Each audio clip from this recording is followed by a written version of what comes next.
حسد نہ کرنا کسی سے، کیونکہ اللہ جس کو دے رہا ہے نا تم سے چھین کے نہیں دے رہا، اس کو اپنے خزانوں سے دے رہا۔ بہت لعنتی چیز ہے حسد، بہت لعنتی چیز۔ حاسد نہ بنو، محسود بنو تو پھر کسی کو چڑھاؤ نہیں، یہ بھی ایک شیطانی چال ہے کہ لوگ مجھ سے حسد کرتے ہیں تو میں ان کو مزید چڑھاتا ہوں، پتہ نہیں کب اللہ نعمت کو واپس لے، کوئی ذاتی چیز تو ہے نہیں، اس کی عطا ہے۔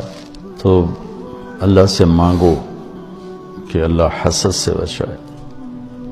علماء کہتے ہیں نا کہ اس زمین پہ پہلا گناہ جو ہوا وہ حسد تھا، کہ قابیل کو حابیل سے حسد ہو گیا اور اس نے اس کو قتل کر دیا۔